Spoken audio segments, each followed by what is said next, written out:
Belren News. Mafhungo ngarochidzwa maremba.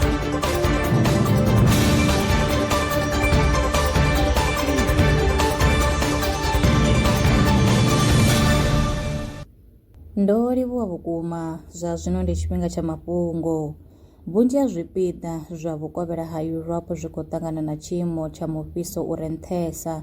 Zwiimo zwa mufhiso wo kalulaho zwi nga vha hone lwa tshifhinga tshi swikaho vhege na u fhira, naho zwo ḓowelea uri nga tshilimo hu ya vha na izwo zwiimo. A zwi ngo leluwa u vumba uri zwi ḓo vha hone lwa tshifhinga tshingafhani. Kha bammbiri yo gandiswaho kha Journal ya Environmental Research Letters, vhorasaintsi vha ri mufhiso wa Europe u khou vhangwa nga u shanduka ha phetheni dza dzingamupe. Bammbiri, A Tale of Two Hot Spells, Dominant Circulation Patterns Favoring Persistent High Temperatures in Western Europe, yo rangwa phanḓa nga Yunivesithi ya Bern kha ḽa Switzerland. Ngudo ntswa yo wana uri maitele o ḓoweleaho a u ṱola mutakalo wa milambo a ya kundelwa u topola thaidzo dzi fanaho na u ḓalesa ha acid maḓini. Vhasedzulusi u bva North Carolina State University vho ita ndingo kha milambo i wanalaho dziḓoroboni.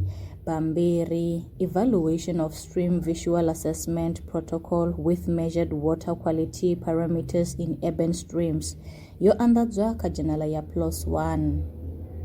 Vha tshiimiswa tsha Thusa Lushaka Empowerment and Nefuri Foundation vha khou ramba vhaswa vhoṱhe kha guvhangano ḽa vhaswa ḽa vhuṋa ḽine ḽa vha hone ṅwaha nga ṅwaha, ḽine khaḽo vhaswa vha guda mafhungo a mutakalo wa muhumbulo na zwiṅwe zwinzhi.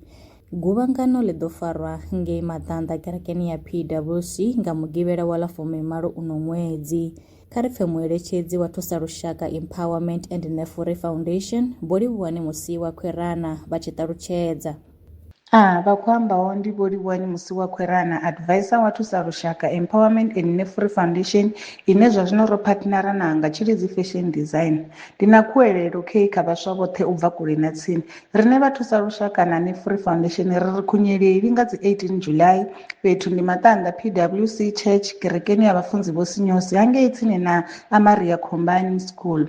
Ri na our 4th annual youth seminar ine ri vha ri khou kuvhangana vhaswa vhoṱhe hu tshi khou ambiwa navho. Tshipikwa tshihulwane tsha heinoni event ndi ya uri hu ambiwe na vhaswa nga thopiki dzo no vha kwama, nga thopiki dzine vha khou tea u guda zwinzhi khadzo, u fana na mental health, relationship, spiritual guidance na zwiṅwe zwinzhi. Zwino rine ri yo vhaswa nḓevhe ya tsini i ya ḓipfela, iḓani u ambiwe na vheiwe.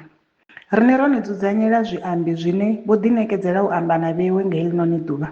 Ri ḓo vha ri na vhabishopo vho MG Muhali u bva Higher Grace, vho Dr Sinyosi, vho Dr Mutswana, vho Dr Magosha na vho Dr Tambani, na Miss Thusa Lushaka 2025 naye u ḓo vha hone. Ri ḓo dovha futhi ra vha na vha SAPS na vha tshiimiswa tsho no shuma nga GBV. Zwino nṋe ri khou ri vhaswa iḓani, dzi activities dziṅwe nadzo dzi ḓo vha dzi hone dzine ra ḓo vha ri tshi khou itelwa nga vhaswa vhashu.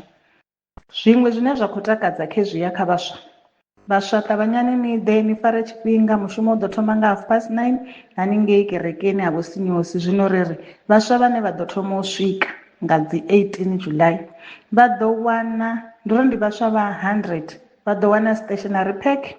Zwino kha vhasidzana vhoṱhe vhane vha ḓo vha vha hone nga heḽo ḓuvha ḽa heḽi ḓuvha ḽihuluhulu ḽa vhaswa, vha ḓo wana dzi sanitary towels. A zwo khou guma hafhu, vhaswa vhane na ḓovha ni khou bva kule na tsini, ni songo shavha uri ri ḓo ya ra ṱwa fhaḽa fhethu ri ḓo ḽani ri ḓo nwani. Rine vha Thusa Lushaka Nefuri Foundation a ri dzimani, ro ni lugisela refreshment and food will be served. Ni songo vhilela, iḓani noṱhe. Rine ri khou ri nga u rali, together we can and united we stand. Phanḓa na vhaswa vhashu phanḓa. Vhaswa iḓani dzi 18 July, fhethu ndi PWC Church ha vhafunzi vho Sinyosi. Halala vhaswa halala. A guma ngo rali mafhungo e nda vha farela one, nṋe na vhone kha ri ṱangane tshifhingani tshiḓaho.